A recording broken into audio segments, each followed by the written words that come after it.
Madame, Monsieur, bonsoir. Mercredi 24 juin, il est 21h, vous regardez Média TV et Question Éco. Crise économique oblige, les transferts d'argent du Nord vers les pays du Sud de la Méditerranée vont baisser. Aussi naturellement, impactant ainsi les économies de pays et souvent des économies entières, car dans certains cas, ces transferts représentent le double de l'aide au développement pour ces pays. Que vaut la bibancarisation en période de crise globalisée ? La Banque mondiale estime qu'en raison de la pandémie, les sommes envoyées par les travailleurs migrants dans leur pays d'origine devraient chuter de plus de 20% cette année, soit une perte de près de 100 milliards de dollars. Cette baisse est la plus importante jamais enregistrée. L'occasion pour nous ce soir donc de parler bibancarisation, cet instrument de financement et d'inclusion financière vital en ces temps de crise profonde. Nous en parlons avec Maître Alain Gauvin, avocat conseil externe pour la Banque mondiale et la Banque africaine de développement. Il sera avec nous en direct depuis Paris. En seconde partie de Question Éco, nous parlons de l'une des locomotives de notre croissance, la consommation. Nos habitudes de consommation se sont certes adaptées aux conditions du confinement, mais qu'en est-il de l'après ? Un cabinet spécialisé en études marketing a réalisé une enquête afin de comprendre le comportement des consommateurs ces 3 derniers mois et ainsi anticiper leurs tendances de consommation à l'avenir. Nous recevons ainsi le directeur général de ce cabinet, du cabinet Research and Quality Consulting, Karim Abdelmoumni. Merci de rester avec nous.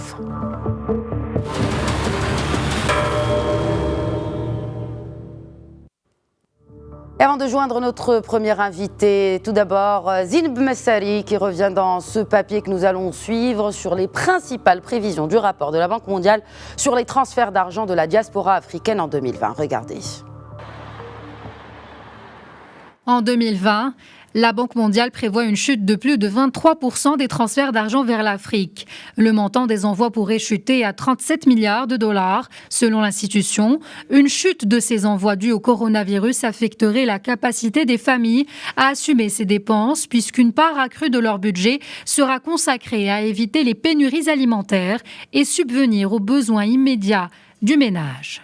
Pour les pays à revenus faibles ou intermédiaires, l'argent de la diaspora constitue souvent une source de devises importante. Dans le cas du Sénégal, par exemple, qui compte officiellement entre 500 000 et 600 000 ressortissants vivant à l'étranger, l'argent de la diaspora représentait en 2018 9,1% du PIB, soit 2 fois le montant de l'aide publique au développement reçu par le pays pour cette même année. Et le Sénégal est loin d'être en tête des économies les plus dépendantes de cette manne. Les transferts envoyés par la diaspora représentaient pas moins de 19% du PIB des Comores. Selon les calculs de la Banque mondiale, les États africains ont besoin de 105 milliards d'euros pour faire face à la crise. Les promesses de dons extérieurs n'atteignent que 65 milliards d'euros pour l'instant. La crise du Covid-19 met le continent africain face à la pire récession depuis 25 ans. Et nous joignons par Skype depuis Paris Maître Alain Gauvin, avocat conseil externe auprès de la Banque mondiale et de la Banque africaine de développement. Bonsoir Maître Gauvin. Bonsoir Madame. Alors, pour cette période de crise ou de post-crise, la diaspora africaine a-t-elle un rôle à jouer dans la relance économique des pays d'origine ? Sans doute, et le rôle qu'elle a à jouer, c'est le rôle qu'elle a toujours joué dans l'histoire depuis qu'elle existe, c'est-à-dire un rôle de financement du pays d'origine, depuis le pays d'accueil, depuis le pays dans lequel elle réside, où elle travaille et où, par la force de son travail, elle transfère des fonds de façon à subvenir aux besoins de la famille, mais également au développement économique du pays. Donc ce rôle a toujours existé, ça n'est pas un rôle nouveau. Il a été mis en exergue pendant le confinement, puisque pendant le confinement, la diaspora africaine a joué un rôle finalement des 2 côtés de la Méditerranée, au nord en travaillant et en exécutant des tâches souvent ingrates au service de l'intérêt général, et puis au sud, comme je le viens de le dire, par le transfert des fonds qu'elle opère, fruit de son travail. Mais voilà, ces fonds, en tout cas la Banque mondiale prévoit que ces fonds vont fondre de 20% cette année. Comment on peut parler de relance grâce à ces diasporas si, justement, à cause de la crise économique qui frappe de plein fouet, et notamment les pays européens, comment peuvent-ils encore apporter, ou en tout cas leur rapport à cette relance économique dans leur pays d'origine? Bon, alors, moi, je ne suis pas là pour contester les prévisions de la Banque mondiale, on verra bien. En tout état de cause, un instrument qui permettrait justement de réduire ou d'amortir cette chute des transferts serait de favoriser la bibancarisation.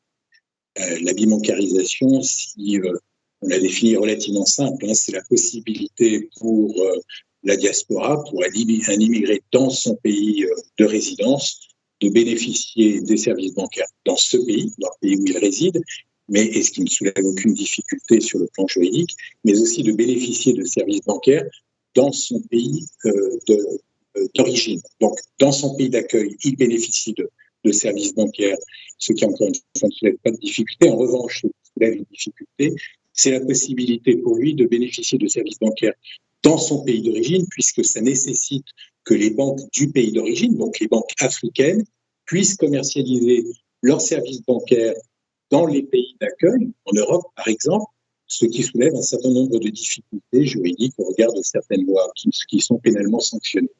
La France a adopté une position là-dessus qui est en cours de discussion auprès du Parlement, mais une loi a été adoptée en la matière.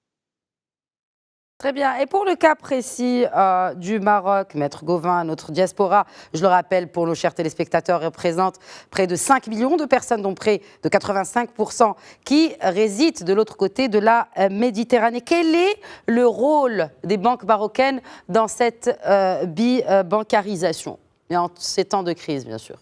Alors, le rôle des banques marocaines est majeur, non seulement entre l'Europe et le Maroc, mais également entre l'Europe et l'Afrique d'une façon générale, puisque on sait que depuis maintenant une dizaine d'années, les banques marocaines se sont développées et ont créé des filiales ou ont acquis des filiales dans de nombreux pays africains. Par conséquent, les banques marocaines, en fournissant leurs services bancaires dans les pays d'Europe où se trouvent les Marocains résidant à l'étranger, permettent justement d'accroître les transferts d'argent et si possible aussi d'en réduire les coûts, de telle sorte que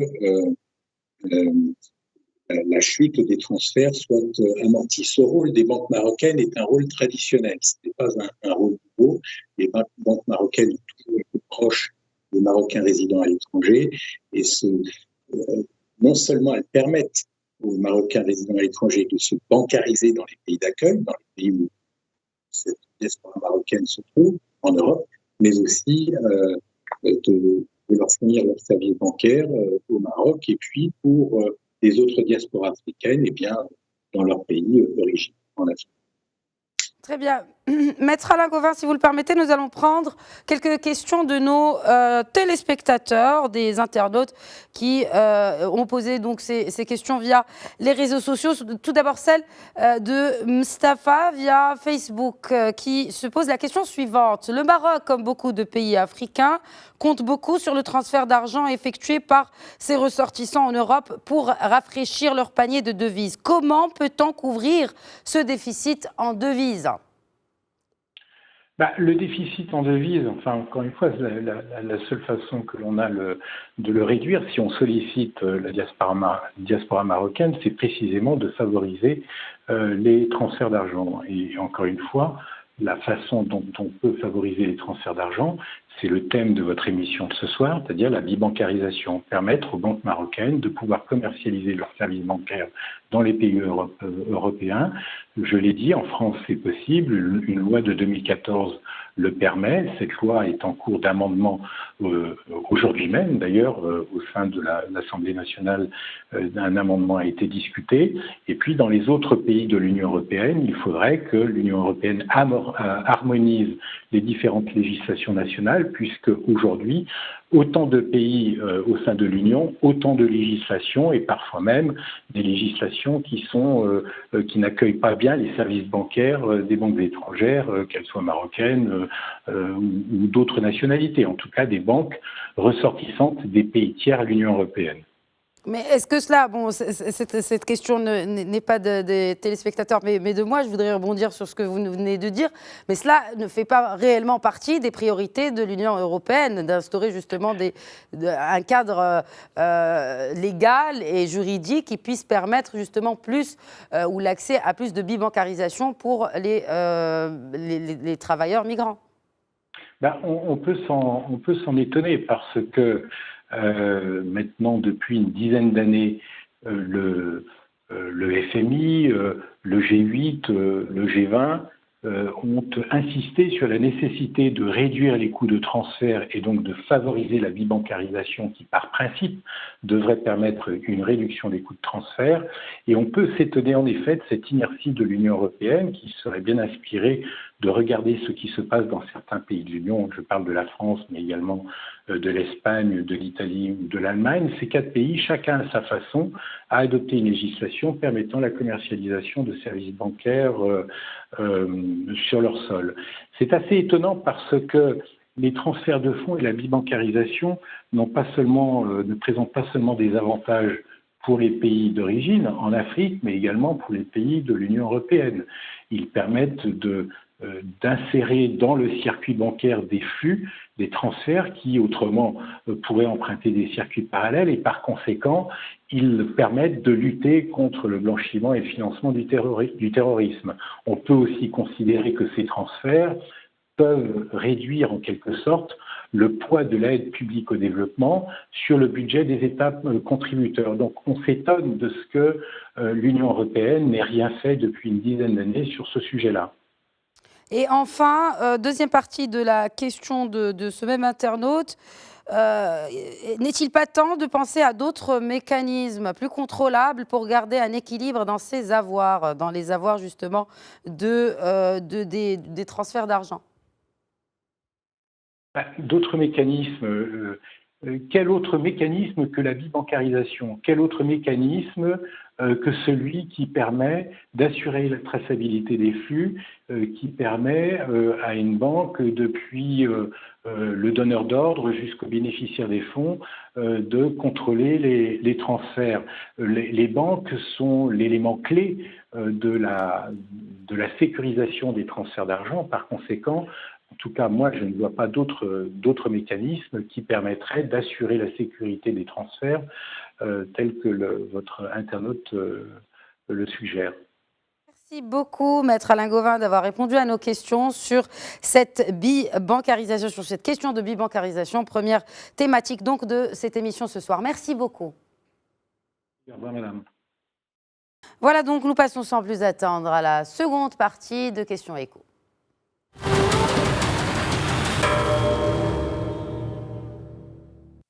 Et qu'on entame avec un résumé des résultats de l'enquête de Research and Quality Consulting sur le comportement des consommateurs au Maroc pendant cette crise Covid. C'est un sujet signé Zineb Messari. Le coronavirus a modifié les habitudes d'achat et le mode de vie des Marocains. C'est ce qu'indique une étude sur l'impact du Covid-19 sur le comportement des consommateurs. Depuis plus de 90 jours, les produits hygiéniques se sont hissés au sommet de la pyramide des achats, presque au coude à coude avec les denrées alimentaires. L'annonce du confinement a impacté sur la typologie des produits achetés. 50% des 907 consommateurs sondés en ligne disent avoir acheté et stocké de manière spécifique des produits d'entretien et de nettoyage pour la maison, tandis que 43% ont acheté des désinfectants et des gels antiseptiques ou antibactériens pour le lavage des mains afin de se protéger du virus. Les consommateurs n'ont pas tous réagi de la même façon suite à l'annonce de l'état d'urgence sanitaire et du confinement. 19% ont affirmé avoir acheté les mêmes produits que d'habitude, mais en quantité plus importante, tandis que 56% ont déclaré avoir acheté les mêmes produits et en quantité habituelle. Enfin, sur le plan de la consommation, 58% des consommateurs pensent acheter essentiellement du Made in Morocco et envisageraient de voyager exclusivement au Maroc durant les prochaines vacances. Une bonne nouvelle pour le tourisme national. Et depuis Casablanca par Skype, Karim Abdelmoumni, directeur général de Research and Quality Consulting. Bonsoir Karim Abdelmoumni.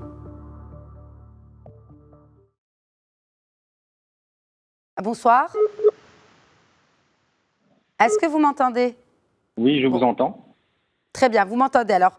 Bon, peut-être qu'il y a un petit souci avec l'image, mais c'est bien, si vous nous entendez, on peut déjà commencer à vous poser les questions en attendant qu'on règle ce petit souci technique. Alors, vous venez d'écouter le reportage que nous venons de suivre. Est-ce que vous avez d'autres éléments autres que ceux cités dans le reportage qui sont en tout cas révélateurs d'une tendance générale? Allô, vous m'entendez? Oui, absolument. Oui, je vous entends. Bon, tout d'abord, je tiens à vous remercier de nous avoir permis de présenter les résultats de cette étude qui sont très instructifs. Et allô? Oui. Oui. Donc des résultats très instructifs. Alors parlez-nous justement de quelques-uns de ces résultats. Oui, alors excusez-moi, nous avons eu une coupure de courant dans le quartier au mauvais moment.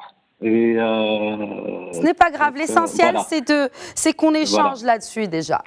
C'est qu'on échange. Alors, ce qui est important, c'est que cette crise sanitaire a eu certainement un impact sur le consommateur au Maroc. Et donc, je tiens à préciser le terme consommateur au Maroc, puisque nous avons interrogé l'ensemble des consommateurs qui vivent sur le territoire marocain. Donc, à travers cette enquête, nous avons eu des réponses de la part de 907 consommateurs. C'est une enquête online que nous avons réalisée sur l'ensemble du territoire à travers des questionnaires online. Et ce qui ressort justement de cette étude, c'est qu'effectivement, cette période de crise a eu un impact notamment sur le revenu des ménages, des consommateurs, dans le sens où 69% des consommateurs ont connu une baisse considérable de leurs revenus.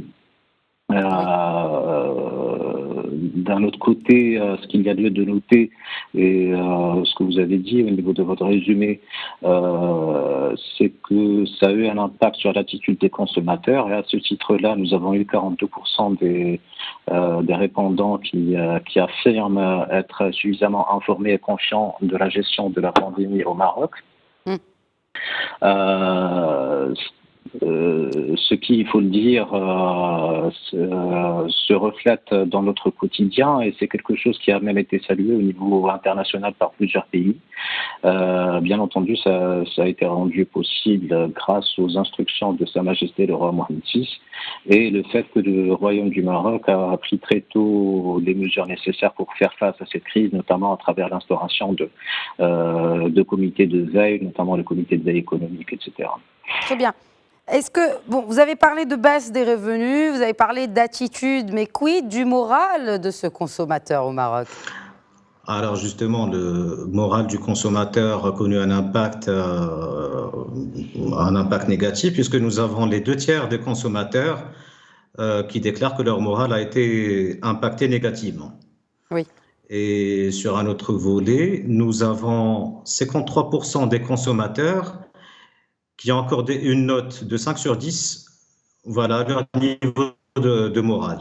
C'est dire l'impact que cette crise a eu sur le moral des consommateurs et sur leur quotidien d'une manière générale.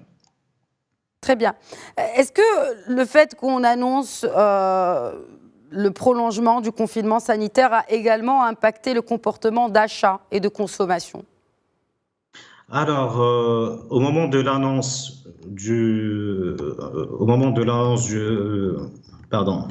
confinement, ce qu'il y a lieu de noter,